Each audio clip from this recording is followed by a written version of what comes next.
sama dengan kita lagi duduk di sini, nggak dibayar oleh APBD, tapi kita mikirin rakyat.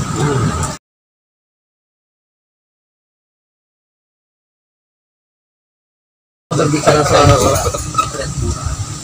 bukan hanya atau bukan karena adanya rame-rame isu musik, Ya, kita lebih cenderung kepada bagaimana kan yang tadinya kurang lama-lama jadi serah. Konklusinya harus dicari ya. betul. Ya betul.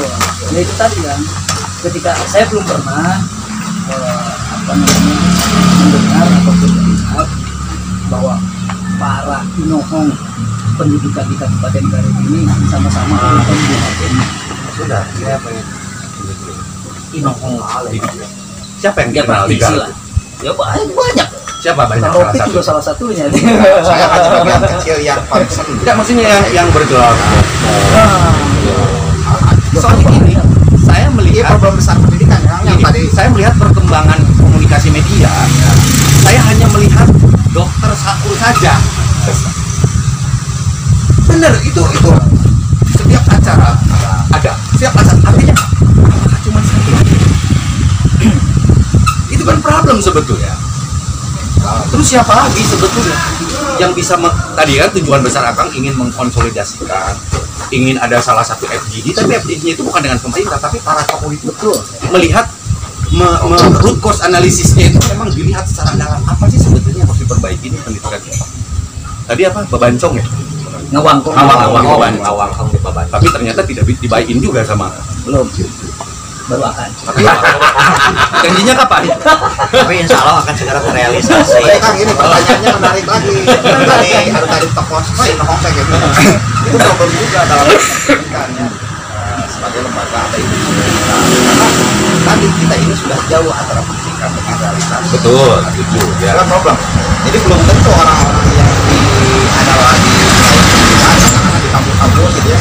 Dia mahasiswa ya gitu, dia tidak tahu. Dan buktinya apa ketika dia mahasiswanya atau pelajarnya atau guru-gurunya atau dosen-dosennya juga terjun ke masalah, dia ikut karena dia jauh di kelas aja di rumah. Oh iya, betul.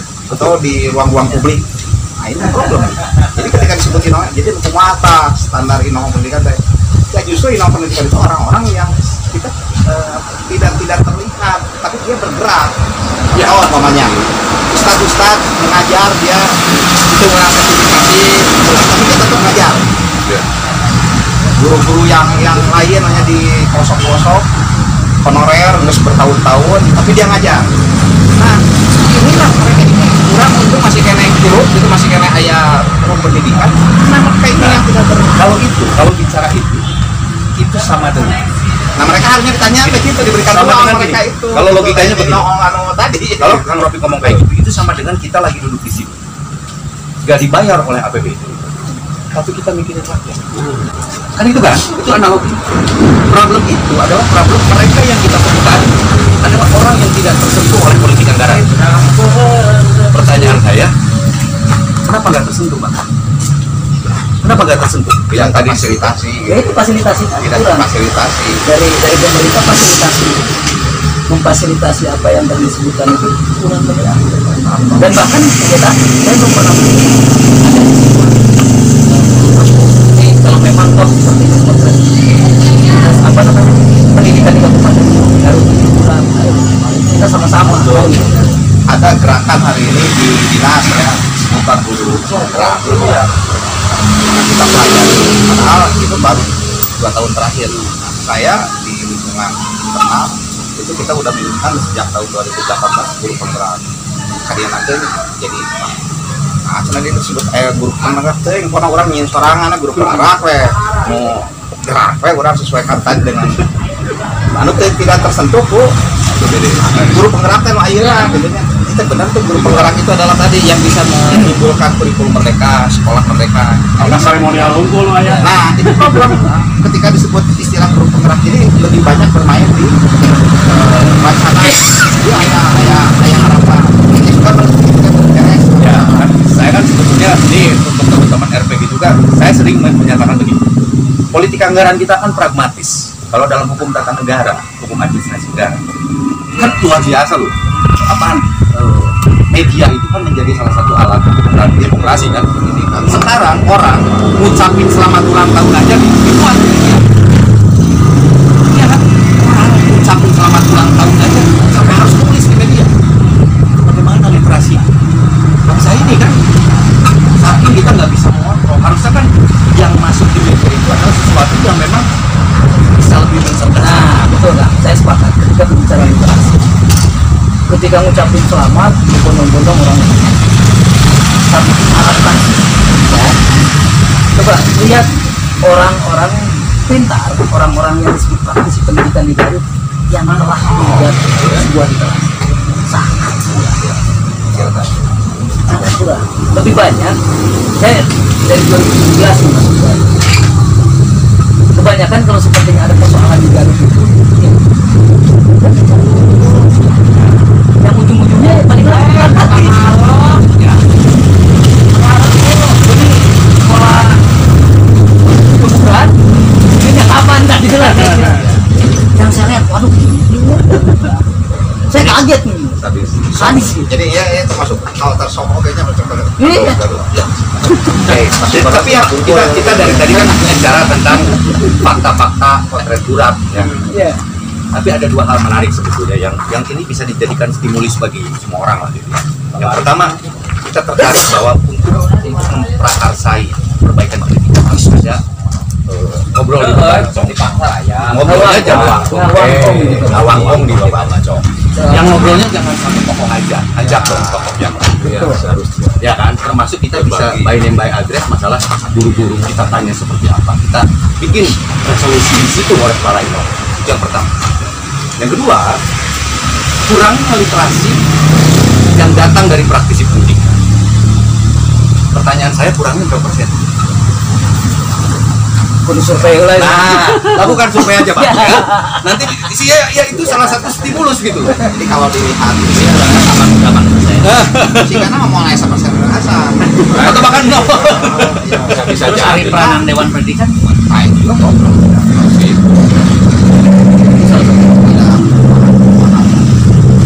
karena seharusnya Dewan Pendidikan itu kan orang-orangnya sensitif development. Jadi nggak problem literasi kan orang-orang usaha sadar kan tahu orang-orang kan korban so orang sekolah PNT lo ingat kalau pohon lah orang lo masalah kalau bisa sadar orang sekolah kalau bisa sadar berarti Kalau saya kan dari sisi jurnalis saya contoh gini.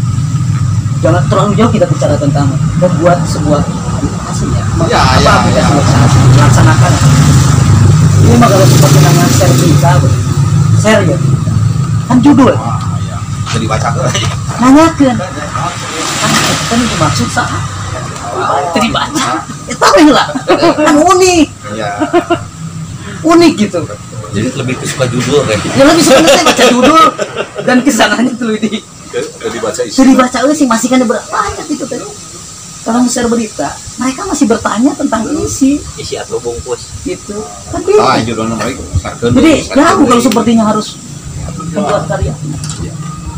Baca aja, ikau aja ini lah. Tapi itu problem mendasar yang harus kita. itu Karena gini ya, saya paling suka berbicara masalah itu statistis Pak. Ya kan, karena ruang ketika kita ruang itu apa sih?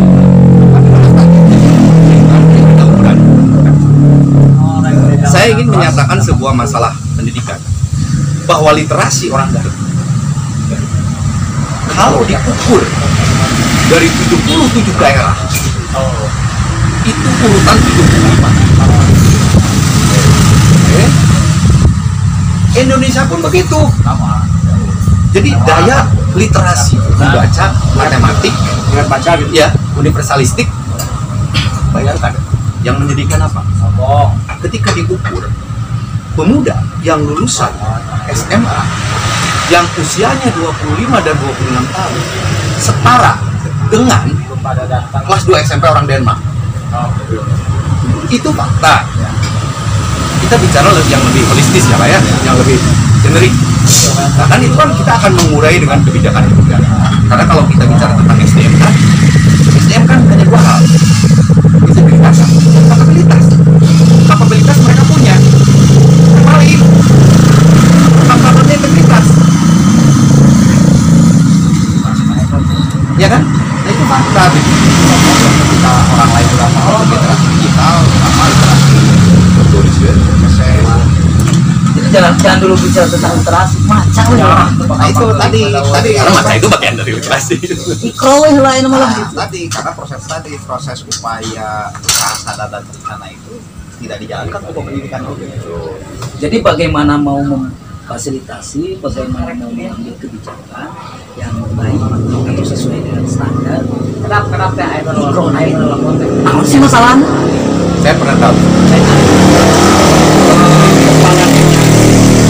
Mas pernah kalau nggak salah meminta negara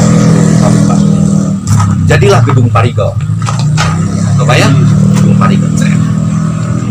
Itu keren. Pertanyaan saya di value-nya ya kan? Kan harus dikonversi dong. Karena itu anggaran kan iya kan?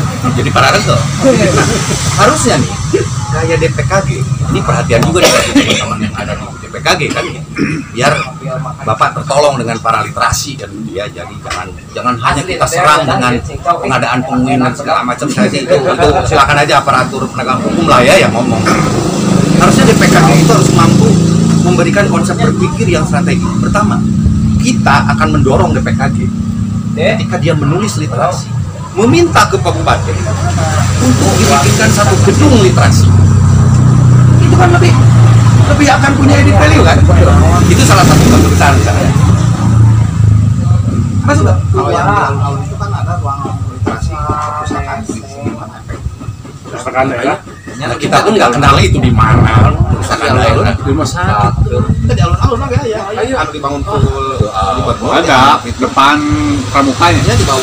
Itu kan itu ruang publik yang di sana juga ruang baca, ruang. Tapi ini sarang dewan pendidikan. Kalau di parpol itu kan berkomunikasi ya, komunikasi politik di parpol. Seberapa concern sih mereka terhadap pendidikan? Nah, sama sekali ada. Ya karena kayak gini. Kenapa saya harus nanya ke beliau sebagai orang yang memang banyak komunikasi politik ya di parpol? Karena salah satu lembaga formal untuk menciptakan literasi kan dari situ datangnya. Ya. Kita pun harus fokus juga ke parpol. Enggak, seharusnya parpol itu memang menugaskan ke fraksi. Itu kan nanti fraksi dibagi-bagi tugas, si A di komisi ini, si B di komisi ini, Fokus ya. di komisi ini. Bahkan kalau memang tidak terjadi ada intervensi dari parpol, itu parpol kadang kala memindahkan si komisi ini ke komisi ini ketika tidak terjadi satu persepsi dengan parpol juga seperti itu. Jadi intervensinya seperti apa gitu? Pembagian. Terima bagi kita itu. Pembagian. Kalau itu karena pembagiannya. Sebetulnya ada gitu. Pembagian. Ini komisinya berapa? Komisinya berapa? Saya langsung ke program komisi. Berarti ada komisi A, B, C, D. Satu dua Berapa? Sudah 3, 4, 5. Komisi berapa sama dengan V Ya, gitu? jadi komisi A, B, C, D. Terakhir komisi Berapa? Konotatifnya jadi komisi sekian persen. baru tahu. Masa, memang betul lah. Dunia komisi 5 taruhlah begini Kang Irangnya, dia meneliti kalau pertamanya ada komite sekolah. Pertama perubahannya, bahwa maling komite sekolah. Orang tua teh cicing di sekolah. Pertama ada komite sekolah. Saya terpilih jadi ketua komite sekolah di SD, membawa 2 SD, SD 1, desa Kolose, SD 2. Waktu hari itu tidak ada bos, maka kami harus tentang bagaimana menjalankan pendidikan di SD ini. Baru habis BP3 ya, lebih clear kan, mikiran sabaraha jumlah murid di sekolah, kudu sabaraha biaya dikeluarkan Agar satuan pendidikan berjalan. minimal berjalan. Tadi maksud saya hampir di inisiatif jumlah murid sabaraha, berapa sebetulnya kebutuhan untuk menjalankan roda pendidikan tingkat itu. Ketika saya mah gini APBS itu saya ikut tuh dia mah itu diperkirakan tidak langsung bersentuhan dengan si ketika keluar nilai ya kan, dengan narasi filosofis yang begitu hebat ya. untuk menciptakan keteraturan, balance, check and balance. Nah, Ade kan tadi bisa historical, kita tidak perlu, kita tidak itu parsial ya. Nah, kira-kira menurut Pak Ade seberapa efektif sih komite sekolah? Kalau dulu sebelum adanya dana bos dan lain sebagainya bantuan untuk sekolah, komite sekolah itu sangat berperan. Berarti sekarang yang komite sekolah sekarang berperannya untuk bagi-bagi dana bos, itu kan? Dana bos. Jadi pengesahan pengambilan uang dari peserta didik itu yang terjadi sekarang. Biaya bangunan maksudnya. Jadi begini saya ilustrasikan. Jadi tiba-tiba kita dipanggil dalam rapat komite sekolah, ditentukanlah biaya anggaran untuk peserta didik X. Pertanyaan saya, pertama mereka itu menentukan X rupiah itu dasarnya dari mana? Dan kita sebagai wali murid tidak pernah dilibatkan dalam perencanaan itu. Nah itu yang saya kejar sampai sekarang. Setiap rapat-rapat itu, itulah yang terjadi. Jadilah dikondisikan sebelum rapat. Nah itu yang terjadi. Jadi logikanya gini Pak, ketika dulu sebelum ada dana bos, orang tua murid itu berpikir keras bagaimana untuk mengkondisikan satuan pendidikan bisa jalan. Betul. Sekarang ketika sudah ada dana bos, berpikiran untuk melewati dana bos gitu. Betul. Jangan ujungnya ke situ, Bang. Tapi itu saya kira memang komite sekolah itu memang kalau digambarkan itu ada stakeholder pendidikan itu kan tidak hanya guru dan murid, tidak hanya orang tua, tapi juga ada perwakilan orang tua. Mungkinlah undang-undang di sekolah itu untuk melegalkan sebuah keberadaan. Ya, bagaimana dia berbagi tugas sebagai komite sekolah seperti itu terus mau ada bos tapi yang terjadi hari ini mungkin dia gambarannya. Jadi ada aspek amun sekolah lebih pintar tinimbang komite sekolah, dia pasti bawah kepala sekolah. Tapi amun komite sekolah lebih pintar, kira-kira lebih dia sekolah kayak mungkin saya mau nanya amun komite sekolah amun anu kira-kira bisa iya mah. Pintar apa kritis? Berarti itu mah rekrutmen aja kan. Tapi kan pintar apa kritis? Kritis. Pintar kritis kalau lupa lah. Jadi ada yang komite ini dari kepala sekolah kita jadi kepala sekolahnya jadi wakil komite akhirnya mah jadi rumah iya berbahaya karena lemah seperti pintar saja malah jadi membantu untuk mengkondisikan itu. Tapi hal yang terjadi sekarang begini, yang saya ikut semestinya kan bermitra setara harus bagaimana membangun sekolah. Betul. Kan pendidikan saya yakin lah bos, oke ada hari libur ternyata kadang-kadang di sekolah justru ini harus menjadi instrumen tertentu untuk meningkatkan pendidikan. Nah, ini tidak ada itu prosesnya. Nah itulah ya. Nabi begini kan, bahwa komite sekolah ke dewan pendidikan lebih atas. Bahwa mereka itu adalah penyelenggara pendidikan. Itu bagian. Jadi maksud dengan penyelenggara pendidikan itu bukan guru, tetapi dewan sekolah atau komite sekolah. Nah, hari ini tidak sedikit guru yang tidak paham dengan keberadaan komite ini. Oke. Padahal penyelenggara itu ini. Nah, ketika ada yang kritik, tidak ada yang lebih pintar, mereka akan lebih terasingkan. Padahal mereka itu wali murid. Oke, setuju. Makanya kalau dari tadi saya percaya. Iya, karena wali murid. Nah, yang hari ini memang ini harus kita. Tetapi mungkin solusinya kan belum ada. Ketika hari ini pemerintah kan sudah berbilang masalah sekolah itu dengan zonasi. Tidak ada sekolah favorit hari ini. Dengan adanya zonasi ini, maka di setiap daerah itu banyak komite yang lebih pintar daripada guru. Mohon maaf, istri saya itu guru, Pak. Mereka tidak paham dengan adanya komite. Artinya, padahal istri saya ini hari ini jadi wakil di teman-teman untuk bicara kepada kepala sekolah. Harapannya kan bisa didengar oleh kepala sekolah. Guru juga dengan kepala sekolah ada gap. Guru dengan kepala sekolah ada gap, guru dengan komite ada gap, apalagi kepala sekolah dengan komite. Karena sebagai penyelenggara itu harus berbarengan. Jadi harusnya dengan adanya komite, dengan adanya dewan pendidikan tidak ada istilah potret buram. Harusnya. Tapi hari ini justru dengan adanya komite dan dewan pendidikan malah jadi memotret yang buram. Kalau tidak buram. Kang dua tapi karena kalau tidak bagian dari penyelesaian berarti dia ada bagian dari persoalan. Yang lucunya begini kan. Bentar, saya pengen Om Gun baru datang, mantan dewan dulu. Ya kita wajib dengar tuh fokus pendidikan di politik itu seperti apa Om Gun? Sini Om Gun. Ayo Om Gun. Senior saya ini. Gimana pendidikan Garut yang semakin buram itu? Cuma hanya bukan Langsung aja. Sekedar ngaku raja.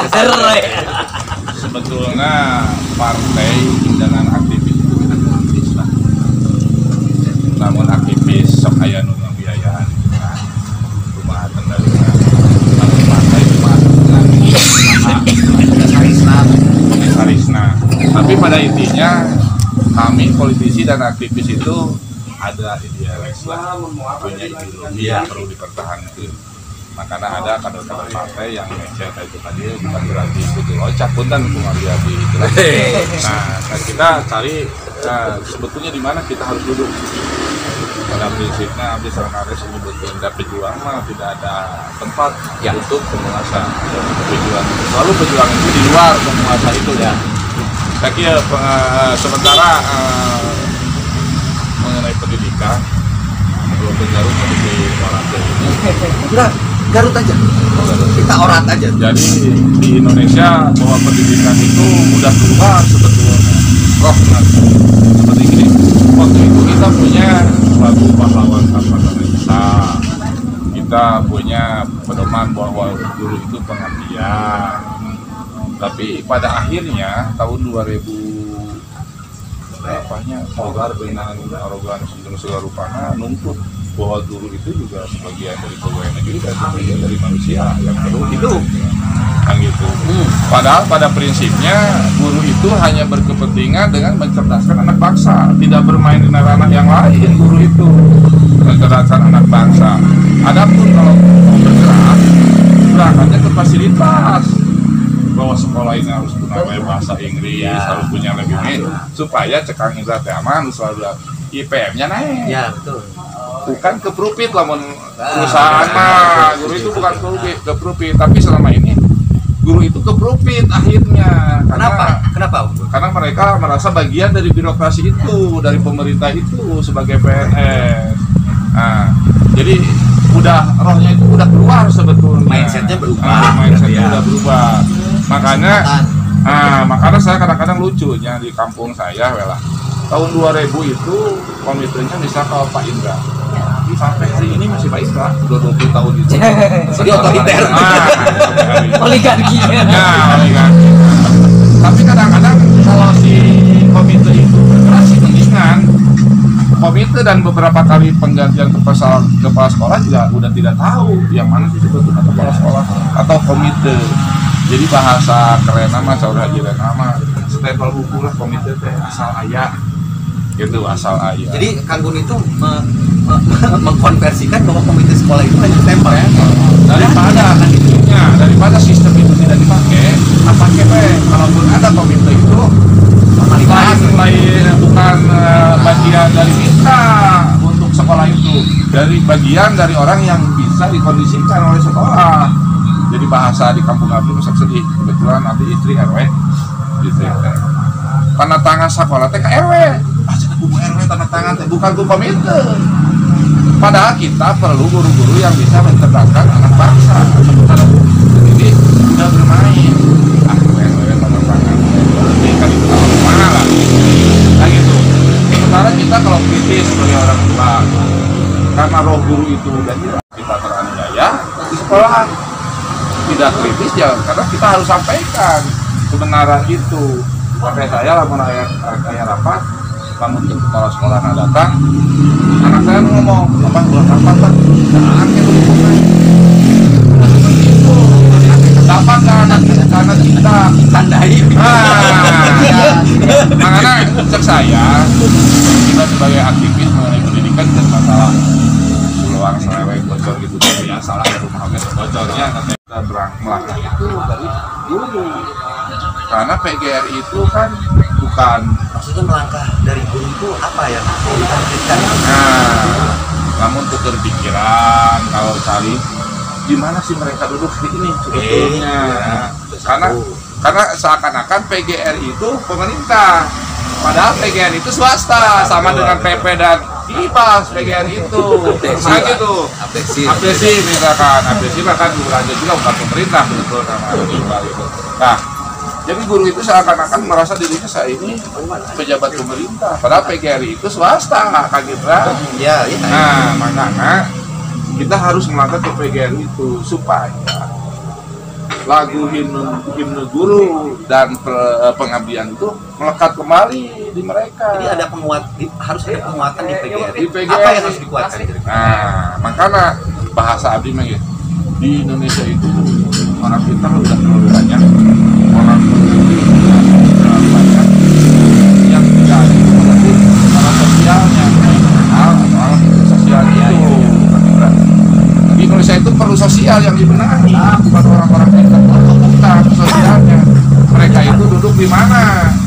Ketika mereka mengerti duduk itu di mana, sampailah minimal gitu. Keadilan sosial, rakyat retributif. Sekarang kita bingung. PGRI seorang rasa pemerintah, karena PGRI itu swasta. Kopi masalah pendidikan itu secara makro di Garut. Kalau ngomongin Indonesia terlalu gede.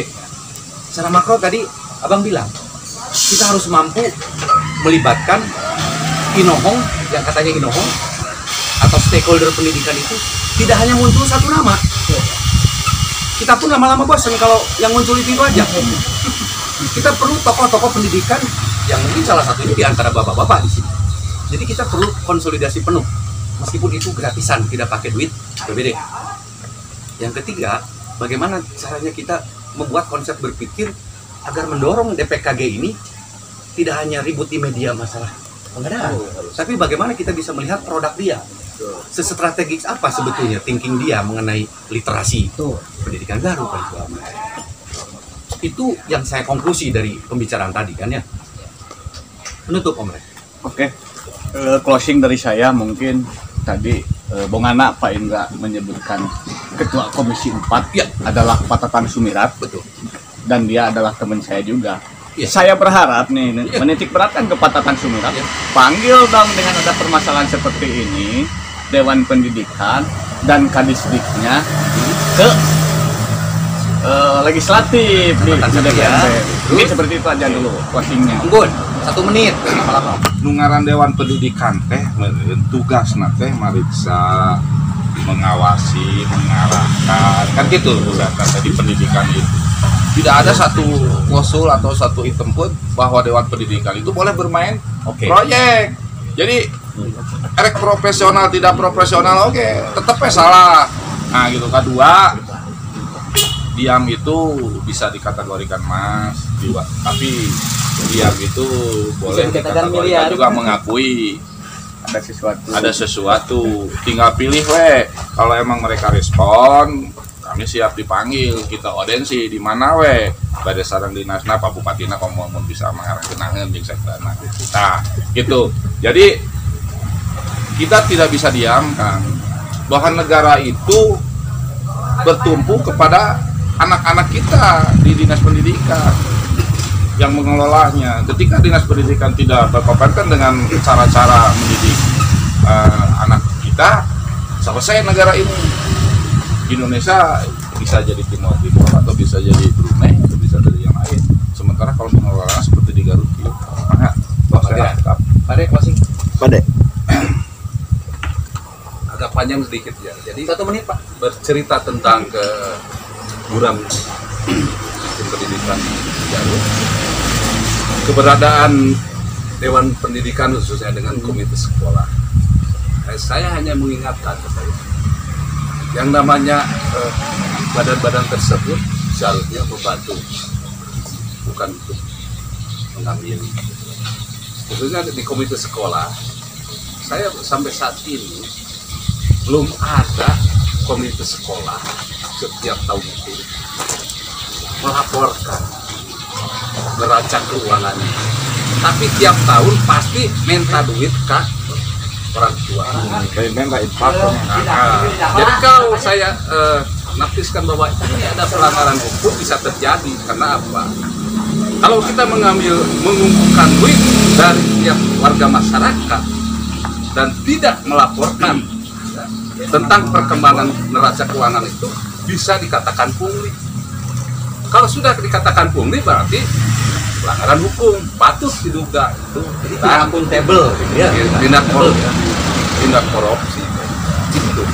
Jadi saya ingin menjelaskan aja, sampai sekarang pun dari mulainya ada komite sekolah, belum pernah ada komite sekolah yang melaporkan neraca keuangan. Tapi tiap tahun pasti mengambil. Padahal itu uang yang dikumpulkan dari orang tua, dari masyarakat. Tapi mereka tidak pernah mempertanggungjawabkan dalam bentuk laporan. Itu yang saya ingatkan, bahwa itu kalau kita ngambil tanpa dasar hukum yang jelas berarti pungli. Pungli itu masuk kategori tidak pidana korupsi. Berarti akuntabilitasnya yang buruk. Oke. Kalau saya mungkin menyorotnya begini Pak, karena antara guru sebagai pendidik dan komite pendidikan atau dewan pendidikan hari ini yang satu sama lain saya tidak sadar diri bahwa dia itu ada di mana. Jadi saya lebih menyorotnya begini, bahwa dewan pendidikan bekerjalah sebagai dewan pendidikan, komite sekolah bekerja sebagai komite sekolah, dan juga guru sebagai pengajar bekerjalah seperti ini. Itu saja mungkin bagi saya. Oke, Pak. Ya. Kalau closing statement dari saya satu lagi. Ketika berbicara tentang rame-rame tentang kita, itu tadi ini hanya sebagai teman. Padahal kalau seperti yang jujur, persoalan potret buram pendidikan di Kabupaten Garut bukan karena itu, tapi harus melihat ke belakang. Intinya kenapa ketika ada persoalan pengadaan ini jadi rame-rame tentang potret buram? Padahal kalau sepertinya mau, fakta sudah jelas. Indeks pembangunan IPM ya di Kabupaten Garut itu adalah statistik. Ketika berbicara yang lain-lain, semuanya dari kemarin-kemarin juga sudah ada. Intinya kalau saya ingin bahwa will dari pemerintah Kabupaten Garut terutama pendidikan dan juga para stakeholder, mari kita sama-sama memberikan pemikiran, mau dengan pola konvensi, mau dengan pola apapun, atau dengan literasi tadi, membangkitkan literasi, karena itu juga menjadi sebuah tolok ukur gitu. Kalau seperti Ayeuna punya gelar hanya untuk diri sendiri, ngapain? Tidak memberikan solusi kepada manfaat dan juga solusi kepada masyarakat Garut secara umum, ya sayang ya, dengan kita lebih baik urun rembuk untuk mencari win-win solution, tidak mencari siapa yang salah. Kalau saya berpikirnya begitu. Jadi kita dorong, karena masalah pendidikan ini bukan urusan dinas pendidikan, bukan urusan, tapi semua siapapun yang peduli dengan pendidikan di Kabupaten Garut, ayo orang bareng-bareng gitu. Kita sama-sama mencari solusi. Akar persoalannya toh sudah jelas ya, masalah fasilitasi tadi kan, fasilitas pemerintah terhadap pendidikan ini masih dinyatakan kurang, minim ya. Salah satunya ya, untuk urusan SDM saja belum bisa terpenuhi. Dari 8 indikator ini kan banyak ya, ada 1, 2, 3 SDM aja. Sekolah, kepala sekolahan tidak ada, ini banyak lah. Terus pemerataan soal masalah infrastruktur, ada sekolah yang remen gitu dapat bantuan, tapi ada sekolah yang geus jiga kandang ayam gitu. Nah, itu juga salah satu. Intinya tadi integritas. Oke. Integritas ya. Ya, thank you. Bapak. Jadi gini, kalau persoalan tadi SDM dan pendidikan itu kan bagaikan dua mata uang logam yang betul. Jadi kalau pendidikan bagus, SDM-nya bagus. Psikologi SDM itu kan banyak. Ada orang yang ya, kita ini produk pendidikan, baik formal, non formal atau informal. Nah, tipe manusia ada yang banyak bicara, banyak bekerja. Ya. Ada banyak bicara, sedikit bekerja. Ya. Ada yang sedikit bicara, banyak bekerja. Ada sedikit bicara, sedikit bicara. Saya cicing itu. Kurang masuk itu mana? Ternyata kurang man tak abuskan obat tipe itu. Karena pendidikan nih yang kita terima. Apa yang kita bicarakan itu tidak sesuai dengan apa yang dikerjakan. Itu persoalan besar. Betul. Ya, setuju. Soalnya nyambung kita kurang diobrolkan dengan tindakan itu nyambung. bicara, sedikit bekerja, dan itu diwakili oleh beberapa negara. Kita bisa lihat kan, yang banyak bicara banyak bekerja mana sih Amerika lah, maksudnya yang banyak bicara sedikit bekerja, Afrika lah kira-kira gitu ya. Sedikit bicara banyak bekerja, Korea Selatan, Jepang, sedikit bicara sering Bangladesh, Nepal, kalau itulah ya. Indonesia mah terkabus tadinya, lantaran mau diobrolkan jeung dilakukan teh beda. Ada kesenjangan pendidikan dengan ruang-ruang publik. Namun saya, ruang-ruang publik ini adalah ruang-ruang penyadaran. Dan saya kira ini tugas saya sebagai bagian dari pendidikan ya, anggaplah sebagai pembelajar. Saya bisanya di formal, tapi ketika ada ruang-ruang publik di non formal ya kita lakukan, di informal juga kita lakukan. Nah, saya kira itu penting ya. Ruang publik seperti ini untuk penyadaran. Ya, terutama tadi kalau tadi oleh Akang tadi sadar diri ya, dengan penyadaran itu mudah-mudahan kita juga menyadari, karena kita tidak melihat orang lain salah tapi orang melakukan apa. Thank you Pak Rofik dan teman-teman semua. Jadi closing, saya ingin memberikan konklusi sebagai pemantik lah ya Pak ya. Bagaimana semangat kita berada di sini untuk teman-teman RPG, bahwa di sini kita adalah ikhtiar. Kita di sini adalah harapan-harapan. Dialektika terbangun, keraguan-keraguan terbangun. Ada dari jurnalis, ada dari praktisi, ada dari parpol, ada dari pengusaha juga. Yang memang kita ingin segala sesuatu distribusi politik anggaran itu diselenggarakan secara fair. Yang terakhir adalah saya percaya bahwa yang akan bertahan itu bukan yang kuat, tapi yang mampu beradaptasi dengan perubahan. Itu mudah-mudahan potret buram pendidikan Kabupaten Garut bisa kita perbaiki meskipun dengan hanya cara kecil seperti ini. Thank you. Assalamualaikum warahmatullahi wabarakatuh.